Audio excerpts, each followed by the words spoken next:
Hello and welcome friends, I'm Smitha from the blog Smiling Colors. In today's video I'll show you how to create the look of calligraphy with just a normal pen. So pull out your favorite sketchbook. You'll also need a pencil. I'm using the Monograph mechanical pencil here today. A good eraser. This mono eraser is black and I love the way it erases all the pencil smudges. And you'll also need a black pen. Today I'm using the Mono Twin Permanent Marker. The pen comes with two tips, a broad tip and a fine tip. I'll be using both of these tips and showing you in this video so you can choose which one to use and which result you like best. I always start with the pencil and I've lightly lettered my quote here. You can't really see it in the video, but I always recommend that you start off with the pencil. This way you can erase and move elements and make sure all of your words will fit onto the page. So let's start with the fine tip of the Mono Twin Permanent Marker.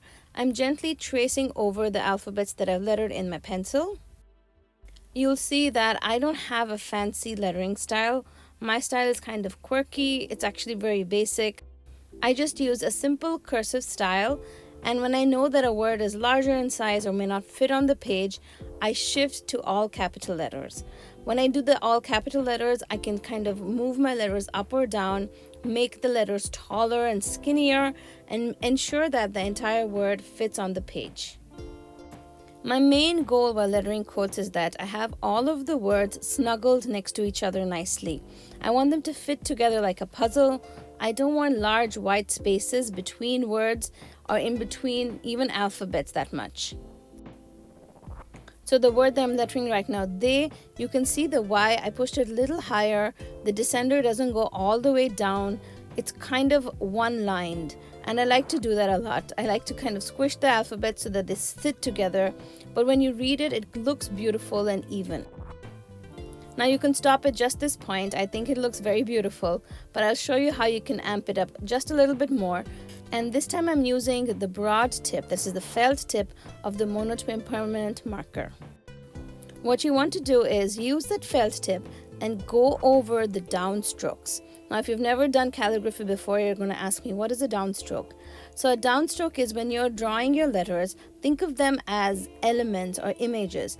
So the G or the R that I've drawn, I know how my pen moves, and the pen moves up to down in the areas that I just highlighted right now and I drew in darker. Those areas are called the downstrokes. So for each downstroke, what you want to do is add an additional line and then color it in to add this thickness. So what you're doing is adding weight or heaviness to those strokes. Just by making a thick and thin line, you have this contrast in each of the letters, and that contrast is what creates that calligraphy look. I'm going back now with the fine tip to just neaten those junctions where the thick and thin meet. This actually happens naturally if you're doing calligraphy using a brush pen. But since we're not doing that, we're kind of faking the look, you'll need to go in with your fine tip of the pen and just draw and extend things. Make sure that the junction where the thick and the thin meet, it looks uniform. You don't want it to have an abrupt ending.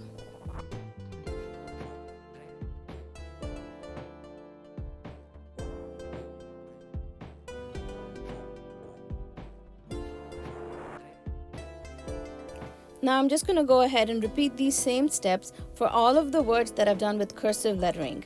You'll see that I also eliminated that fine tip blending. What I'm doing here is that I'm going over the entire letter with the felt tip. By doing that, I'm making the word even more bold, and you can see already how the letters and the words just pop off the page. I love doing this, especially with black letters. The contrast of black letters against white is one of my favorite things to do in my sketchbook.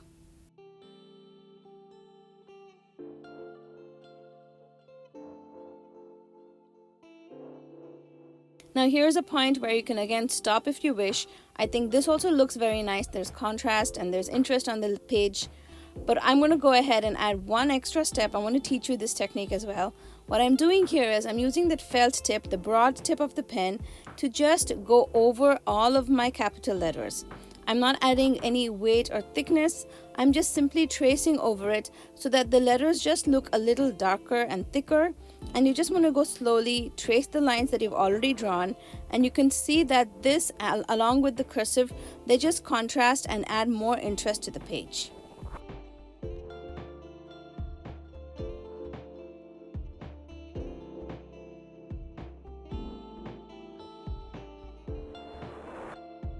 This technique works well even if you have a watercolor background behind it. Because the Monotwin permanent pen is a nice oil-based ink, it does not bleed over watercolors, so try that out as well. I hope you enjoyed today's tutorial, friends, and you learned a new technique. If you like lettering quotes, I hope you try this out, and I'll see you guys soon with another video. Till then, happy crafting!